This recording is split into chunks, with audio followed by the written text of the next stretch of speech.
Hello friends, welcome to AH times. Friends, ఈరోజు మీ అందరికీ ఈ వీడియోలో ఇప్పుడే వచ్చినటువంటి ఒక ఫ్లాష్ ఇన్ఫర్మేషన్ అప్డేట్ గురించి చెప్పడానికే ఈ యొక్క వీడియోని అయితే చేయడం అయితే జరుగుతుందండి. సో ఆ ఫ్లాష్ ఇన్ఫర్మేషన్ అప్డేట్ ఏంటంటే, మన యొక్క ఏపీ రాష్ట్ర వ్యాప్తంగా రేపటి నుండి ఆధార్ కార్డులు ఎవరైతే కలిగి ఉన్నారో వీరందరికీ సంబంధించి ప్రభుత్వం నుండి అదిరిపోయే శుభవార్త అయితే వచ్చింది. అయితే ఆధార్ కార్డులు ఉన్న వారికి సంబంధించి ఆ శుభవార్త ఏంటి, దానికి సంబంధించిన పూర్తి వివరాలు మీకు స్టెప్ బై స్టెప్ ఎక్స్ప్లెయిన్ అయితే చేస్తాను. ఇక వివరాల్లోకి వెళ్ళినట్లయితే, మన యొక్క ఏపీ రాష్ట్ర వ్యాప్తంగా ఆధార్ కార్డు అనేది ప్రతి ఒక్కరికి తప్పనిసరిగా అయితే ఉండాల్సిందే. అయితే ఆధార్ కార్డులు ఉన్న వారికి సంబంధించి ప్రభుత్వం నుండి వచ్చినటువంటి ఆ శుభవార్త ఏంటి, దానికి సంబంధించి మీకు స్టెప్ బై స్టెప్ ఎక్స్ప్లెయిన్ చేస్తాను. సో ఫస్ట్ శుభవార్త చూసుకున్నట్లయితే, ఆధార్ కార్డు కలిగి ఉండి ఎవరైతే 10 సంవత్సరాలు అనేది కంప్లీట్ చేసుకుని ఉంటారో వీరందరూ తప్పనిసరిగా అప్డేషన్ అనేది చేసుకోవాలని చెప్పేసి మన యొక్క సెంట్రల్ గవర్నమెంట్ నుండి అయితే ఒక అప్డేట్ అయితే వచ్చింది. అయితే ఆధార్ కార్డులు కలిగి ఉన్నవారు మీ యొక్క కార్డుకు సంబంధించి చెక్ చేసుకోండి. మీకు 10 ఇయర్స్ అనేది కంప్లీట్ అయిందా లేదని చెక్ చేసుకోండి.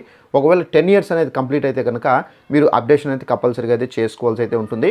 అయితే ఈ అప్డేషన్ అనేది ఎక్కడ చేసుకోవాలంటే, మీ సేవా సెంటర్లో కూడా మీరు చేసుకోవచ్చు, అలాగే ఇంటర్నెట్ సెంటర్స్లో కూడా చేసుకోవచ్చు, ఆధార్ సెంటర్లో కూడా మీరు చేసుకోవచ్చు, అలాగే పోస్ట్ ఆఫీస్ కేంద్రాల్లో కూడా మీరు ఈ అప్డేషన్ అనేది చేసుకోవచ్చండి. ఇక సెకండ్ శుభవార్త చూసుకున్నట్లయితే, ఆధార్ కార్డులో మనకి ఏంటంటే రీసెంట్గా మనకు స్పెల్లింగ్ మిస్టేక్స్ కానివ్వచ్చు, డేట్ ఆఫ్ బర్త్ మిస్టేక్ కానివ్వచ్చు, మనకు అడ్రస్ కానివ్వచ్చు, సో ఇలాంటి పలు మార్పులు అనేది అంటే మనకు బై మిస్టేక్ కొంచెం స్పెల్లింగ్ కానివ్వచ్చు, సో ఇవి మార్పులు చేసుకోవాలన్నా కానీ మీరు ఈజీగా చేసుకోవచ్చండి. అయితే ఈ మార్పులు చేర్పులు చేసుకోవాలన్నా కానీ తప్పనిసరిగా మీరు మీ సేవా సెంటర్స్కు అనేది వెళ్ళాల్సి ఉంటుంది. ఒకవేళ మీ సేవా సెంటర్ లేనట్లయితే కనుక పోస్ట్ ఆఫీస్ కేంద్రాలు కూడా మీరు వెళ్ళవచ్చు.